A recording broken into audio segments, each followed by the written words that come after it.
Salut à tous. Allez, je vais vous faire la petite présentation de ma mobilette. Donc je vais vous expliquer d'abord pourquoi j'ai pris ça.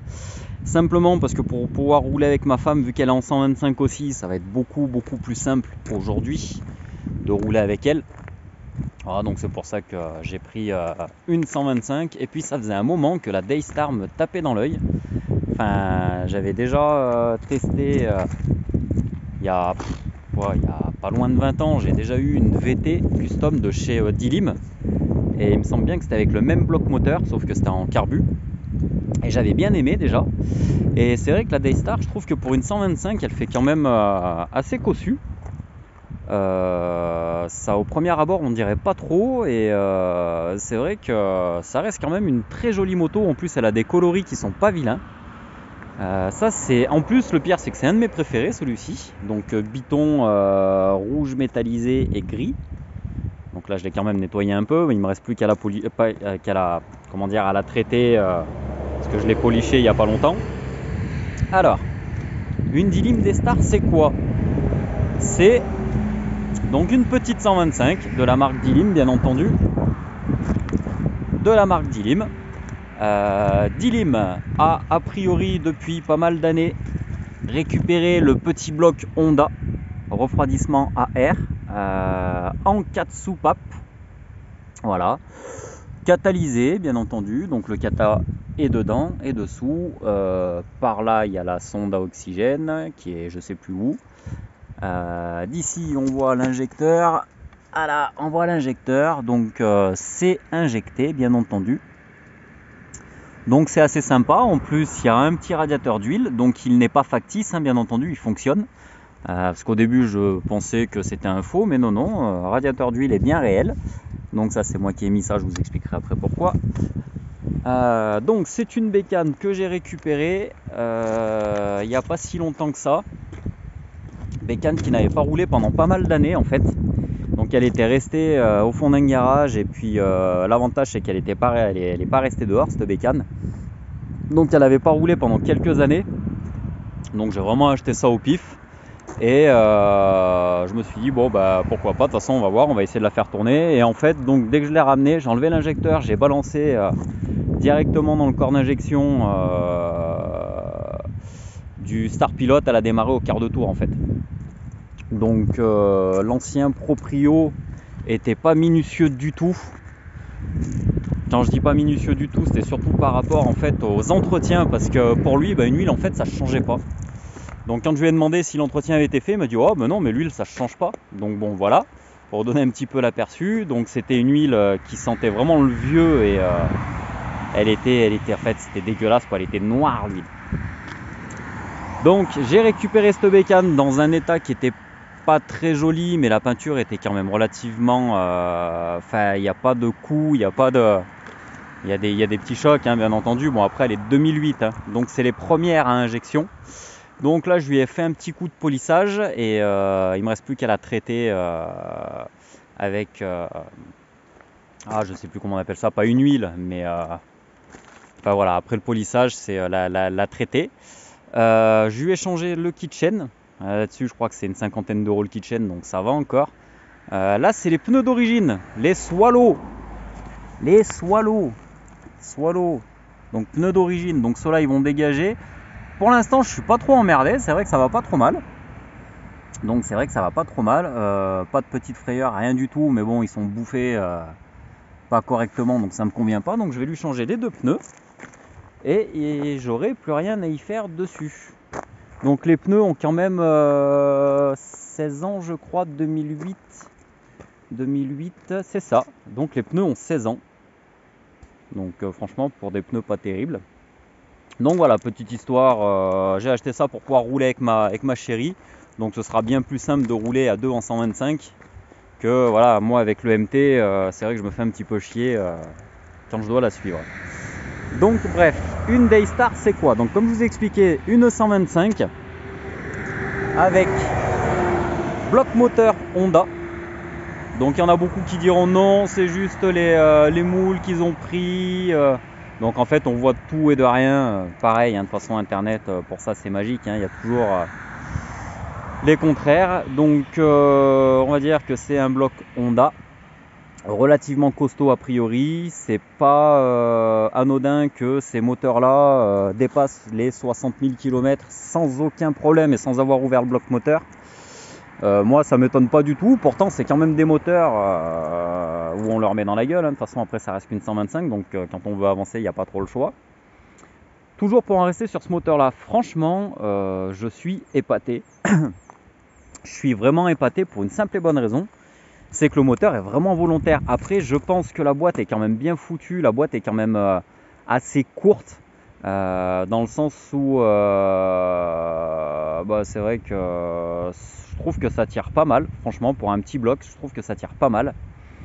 Il y a un petit peu de il y a de la pêche, donc c'est vrai que c'est relativement sympathique. Donc la boîte est bien étagée. Au niveau du kitchen, donc moi je suis en pignon de 14, pignon de sortie de boîte 14 et 45 au niveau de la couronne, donc j'ai mis ce qu'il y avait à la base.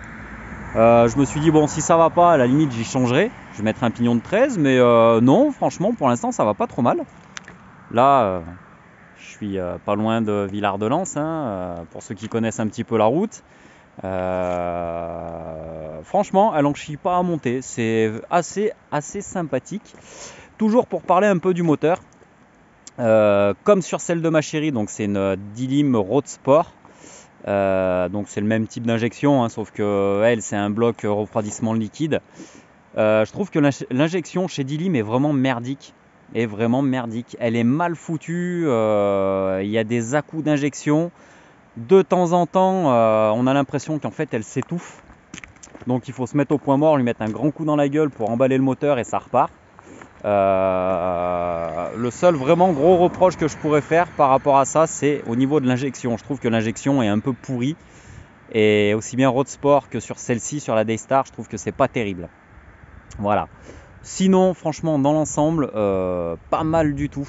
Franchement, pour une 125 qui fait 155 kg, je crois, c'est pas mal du tout. Ça marche relativement bien. Donc là, voilà, je viens de la finir parce que bon, vu qu'elle tournait pas, j'ai fait 94 km quasiment. Bon, elle a même pas 8000 km. Là, j'ai fait à peu près 94 km. Tout à fond, voilà, tout à fond. Je lui ai vraiment mis dans la gueule. Je me suis dit, ça doit casser, ça cassera. Et puis on verra bien. Pour l'instant, ça n'a pas cassé au bout de 90 km. Voilà, comme je vous ai dit, je l'ai bien mis dans la tronche. Donc niveau moteur, si peut-être au niveau de la boîte, mais ça c'est tous les problèmes de Dilim. Une boîte un petit peu floue, dur à trouver le neutre. Mais bon, ça encore, quand on le sait, on s'y fait un petit peu. Franchement, voilà, moi ça me dérange pas plus que ça non plus. C'est vrai que voilà, pour ceux qui n'ont pas goûté à autre chose ou qui ont goûté à d'autres 125 avec une boîte un peu plus précise, ça peut déranger. Moi perso je m'en fous un peu, ça me dérange pas plus que ça. Dessus, donc on reste sur la boîte, vous avez les deux leviers là. Hop. Donc en fait c'est un levier pour fonctionner avec le bout du pied, levier de vitesse pour fonctionner avec le bout du pied et l'autre avec le talon. Moi dessus sur cette brelle je suis mal assis. Je trouve que la selle elle est trop en avant et en fait je me retrouve toujours le cul quasiment sur la selle de derrière. Donc je vais virer la selle de derrière. Pourtant je fais 1m75, bon après j'ai des problèmes de dos aussi, j'ai mal au dos. Mais je trouve que pour un custom on n'est pas très bien assis, l'assise est particulière. Peut-être les cale-pieds un peu trop en avant, donc ce que je vais faire c'est que je vais essayer de les déplacer, de les reculer un peu. Pour voir si ça va quand même mieux, parce que là je trouve que c'est pas... Moi ça me convient pas plus que ça au niveau de l'assise. Donc je vais certainement virer la selle arrière et reculer les cale-pieds. Et là je pense que ce sera beaucoup mieux. Voilà, donc ça c'est juste perso. Après je sais pas, chacun a ses habitudes. Donc moi ça me convient pas au niveau de l'assise. C'est mon avis personnel une fois de plus. Donc à savoir que cette bécane est quand même full origine. Voilà, donc il n'y a rien et puis elle va rester comme ça. Enfin full origine. J'ai mis une ampoule avec le halo bleu qui me suit, que j'avais sur le TRX, que j'avais sur un phaser TRX, que j'ai mis sur celle-ci aujourd'hui. La seule chose qu'il y a, c'est l'ampoule. Sinon tout le reste est d'origine sauf les rétros. Ça c'est pas moi qui les ai mis, c'est l'ancien proprio. Moi je les repeindrai certainement en noir. Voilà, pour que ça fasse peut-être un peu plus raccord avec la bécane. Franchement les deux petits silencieux comme ça c'est vraiment joli. C'est vraiment sympa, ça a quand même une jolie petite gueule. moi ce que j'ai dans l'idée, sinon on va peut-être finir. Niveau châssis, franchement pour une 125 ça tient relativement bien la route. Ça ne louvoie pas sur l'autoroute parce que là j'ai fait une partie d'autoroute, j'ai quand même pris 115 km/h au GPS, 115 km/h GPS et j'étais à 130. Voilà, affiché 130. Affiché 130 au compteur, j'étais à 115 km/h pardon GPS. Par contre j'étais pas au rupteur mais pas loin. Donc c'est pour ça, ouais non franchement ça marche relativement bien. Donc j'en reviens au châssis. La tenue de route est franchement sympathique. Elle m'a mis tout de suite en confiance. Pourtant c'est des pneus qui sont franchement pas de très très bonne qualité, hein. Les pneus d'origine Swallow en plus comme je vous ai dit ils ont 16 ans. Puis ils sont usés, ils sont très très mal usés, donc ils font un petit peu la vague derrière surtout. Mais il y a vraiment une tenue de route qui met relativement bien en confiance. Ça m'a vraiment surpris là-dessus. Je trouve que ouais, elle est, c'est sain comme bécane, c'est relativement sain. Donc c'est pour ça que quand je vais lui changer les pneus, je vais voir ce que je vais lui mettre. J'ai vu qu'il y avait des Handlas, pneus Handlas, c'est a priori c'est turc, mais c'est reconnu dans le monde de la moto pour des pneus neige. Donc je sais pas, je vais voir ce que je vais y mettre. Je suis pas encore décidé pour l'instant. Là je voulais quand même rouler un petit peu pour voir. Mais lui changer les pneus, parce qu'effectivement les pneus, voilà, il va falloir les virer à un moment ou un autre. Donc châssis c'est fait, franchement super bon châssis. Le moteur est pas mal non plus. Niveau freinage, si vous voulez faire, comment vous expliquer, c'est quand même du 2 pistons devant. Donc c'est quand même du 2 pistons devant. Il y a du mordant mais c'est pas non plus violent. Donc il faut quand même anticiper. Voilà. Derrière c'est un frein à tambour qui freine relativement bien. J'en suis pas déçu du tout. Mais voilà, si vous voulez vraiment bien freiner, il faut anticiper avec l'arrière et l'avant en même temps. Voilà. Et là vous avez un freinage qui est pas dégueulasse du tout. Donc voilà, celle-ci est équipée, l'ancien propriétaire l'avait équipée du 6 bar. Franchement, je trouve que ça la finit vraiment bien la bécane. Ça a vraiment une jolie gueule et moi perso qui aime vraiment les grosses bécanes, je suis vraiment content de rouler avec ça. Parce que déjà c'est un autre type de roulage et puis en fait tu es tout le temps à fond donc tu lui mets tout le temps dans la gueule et c'est drôle. Franchement c'est marrant. Donc voilà, et par contre si ce que j'ai prévu de lui faire, là je vais lui faire ce qu'elle cliquette un petit peu au niveau du jeu aux soupapes. Donc je vais lui régler le jeu aux soupapes et je vais voir si en même temps il n'y a pas possibilité de faire des calages différents de l'arbre à cam pour voir ce que ça peut donner. Vu que c'est une injection, il y a peut-être possibilité de gratter quelques chevaux au niveau du calage de l'arbre à cam. Donc ça c'est ce que je vais tester et voir, vu que c'est un 4 soupapes, voir pour le caler pour que ça puisse gagner encore en haut pour en fait atteindre la vitesse max au rupteur. Donc pourquoi pas 115, je pense que ça doit être du 120 au rupteur là-dessus. Donc je vais essayer, de toute façon maintenant si ça casse, ça casse. Des blocs on en trouve quand même pas mal. Et puis au pire si ça casse, je lui change le cylindre, je lui change le piston, je mets du plus gros, je crois qu'il y a des kits 175. Donc pourquoi pas partir dans un délire avec cette bécane. Elle m'a pas coûté grand chose et franchement vu que ça va surtout être je pense mon délit pour aller travailler, je vais m'en servir assez souvent donc ouais j'ai envie de m'amuser un petit peu avec.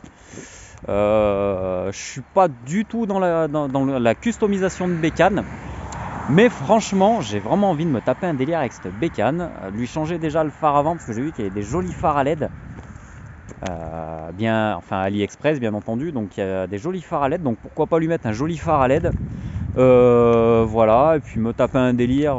Niveau motorisation, je sais que j'ai déjà essayé d'autres injecteurs sur une autre Dilim et je sais qu'il y a des injecteurs un peu plus gros qui passent. Donc je vais voir, je vais vraiment essayer de me taper un délire avec cette bécane et voir ce que ça donne un petit peu,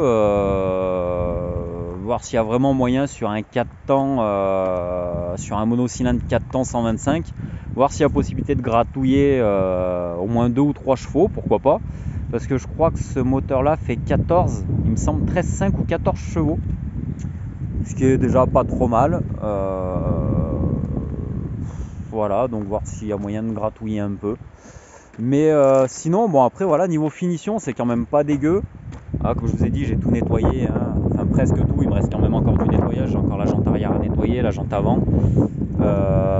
Franchement, ouais, je trouve que pour des bécanes comme ça, pour du pas cher à la base, parce que je crois que c'est même pas 3000 €, il me semble, si je vous dis pas de bêtises. Je crois que c'était même pas 2600 €, il me semble, neuve, la Dilim des Stars.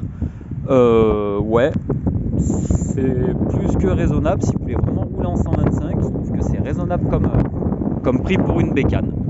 Donc voilà, si j'ai rajouté la petite trousse aussi ici. AliExpress, il y en a pour 7 €. Donc on n'y met pas grand chose dedans, mais qu'est-ce que j'y ai mis moi? Je me dis au cas où, s'il faut se dépanner, il y a une petite trousse à outils, 2-3 conneries, des riselants, de quoi se dépanner un petit peu. Donc je l'ai mise ici parce que je la refermerai après. Normalement ce genre de trousse se mettent devant là, se mettent ici, mais moi j'ai pas envie de la mettre ici pour une simple et bonne raison, c'est que si on fait un gros freinage, là ça va aller taper dessus. Voilà, donc ça risque de tout casser. Et en plus, vu que c'est de l'AliExpress, au niveau des sangles, c'est sangles plastiques pas terribles. Donc c'est pour ça, je préfère qu'elle soit là. Là au moins je sais qu'elle bougera pas.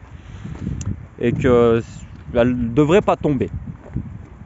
Donc voilà, quoi vous dire de plus, à part que franchement c'est une moto, c'est une mobilette. Je sais qu'il y en a beaucoup qui me diront rien, c'est pas des mobilettes. Pour moi c'est une mobilette, c'est pas méchant du tout. J'ai toujours appelé les 125 des mobilettes. Je trouve ça assez marrant, assez mignon. Ouais, je trouve que c'est quand même attachant, sans déconner. Je trouve que c'est attachant, c'est un autre style de conduite. Et puis, de toute façon, on dépasse rarement les limitations de vitesse. Donc,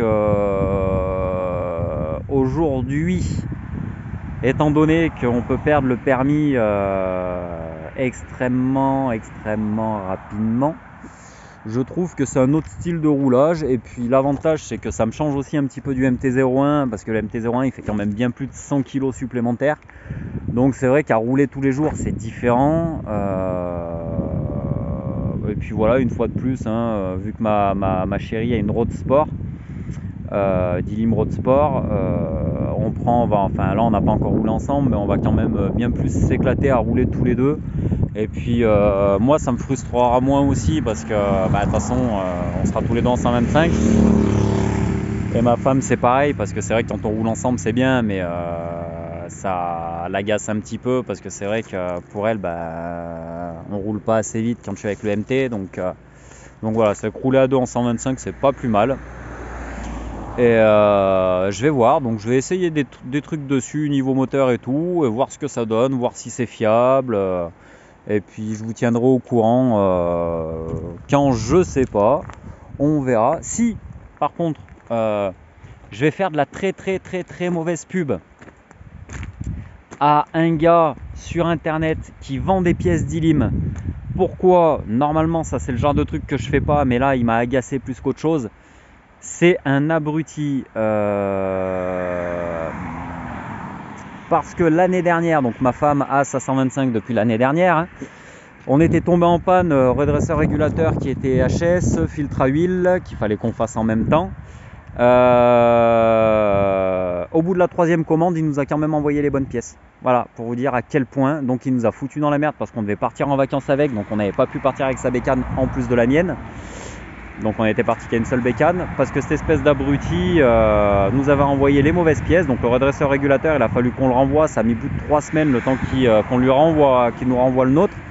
Donc entre temps on était parti en vacances, donc on avait un peu les boules déjà contre lui. Et là quand j'ai commandé mes pièces pour celle-ci, donc rien de compliqué, filtre à huile, qu'est-ce que je lui ai commandé? Le gros bouchon qui est là. Voilà, le gros bouchon qui est là, parce que moi quand j'ai acheté ce bécane, le bouchon il n'y était plus. Donc le problème c'est qu'il faut le bouchon parce qu'il y a de l'huile qui passe dedans. Et cette espèce d'abruti, donc filtre à huile et le joint qu'il y a derrière pour le filtre à huile. Et cette espèce d'abruti, une fois de plus, il m'a pas envoyé les bonnes pièces. Donc quand on se dit professionnel de vente de pièces dilim.fr sur internet, donc ce monsieur s'appelle Mathieu. Franchement, comme je vous ai expliqué, c'est pas du tout mon genre. Mais je sais que beaucoup de gars qui achètent des pièces d'Ilim chez lui en sont extrêmement déçus. En plus, il vous fait payer, méfiez-vous, parce que moi il m'a fait payer 8,95 € de frais de port, alors que cette espèce d'enfoiré m'avait tout envoyé dans une lettre avec un timbre à 1,33 €. Voilà. Donc il s'en met plein la poche par rapport aux expéditions, et en plus, enfin il s'en met plein la poche par rapport aux expéditions, mais cette espèce d'abruti il perd énormément d'argent parce qu'en fait il vous renvoie d'autres pièces que vous gardez entre temps jusqu'à ce qu'il vous envoie les bonnes. Donc pas professionnel du tout. En plus, pour répondre aux mails, il répond quand il veut. Donc voilà, piècesdilim.fr. Donc c'est Mathieu, n'achetez surtout pas sur son site. Je vais peut-être me faire allumer pour ça, mais j'en ai rien à foutre. Je préfère avertir les gens. Comme je vous ai expliqué, c'est pas mon style justement de faire de la mauvaise pub à ce point-là. Mais là, je vous déconseille fortement. Vous avez d'autres sites internet beaucoup plus compétents que piècesdilim.fr. Donc évitez d'acheter chez lui. En plus il fait de l'occasion et du neuf, et franchement évitez d'acheter chez lui, ça vaut vraiment pas le coup. Le mec est pas professionnel et vous allez vous taper la tête sur les murs avec lui. Donc voilà. Eh bien écoutez, moi je pense que j'ai fait le tour. Je pense, oui, je vous ai fait le tour. Après, si, a priori c'est des bécanes qui vieillissent quand même pas trop mal, hein. Parce que bon, il n'y a pas de point de rouille, ça m'a surpris, il n'y a quand même pas de point de rouille. La peinture a quand même bien vieilli. Vu que je lui ai fait un polissage, parce qu'elle était vraiment pas jolie, je lui ai fait un polissage. Je trouve que ça a bien vieilli, c'est bien revenu. Et je vais la chouchouter quand même un petit peu, cette mobilette là, parce que c'est quand même assez marrant. Et voilà, comme je vous ai dit, donc je vous tiendrai au courant par la suite. Je vais faire des tests sur le moteur et voir un petit peu ce que ça donne. Voir s'il y a vraiment moyen de grappiller quelques chevaux, et je vous tiendrai au courant par rapport à ça. On va y réfléchir correctement. Là, je voulais juste qu'elle tourne, mais maintenant qu'elle tourne, je vais regarder un petit peu tout ça. Eh ben écoutez, voilà, comme d'hab, donc ma Delim Daystar classique. Donc si vous avez des questions, comme d'habitude, vous n'hésitez pas. Et si je peux y répondre, j'y réponds. Bon, bah écoutez, sur ce, eh ben une prochaine. Allez, ciao.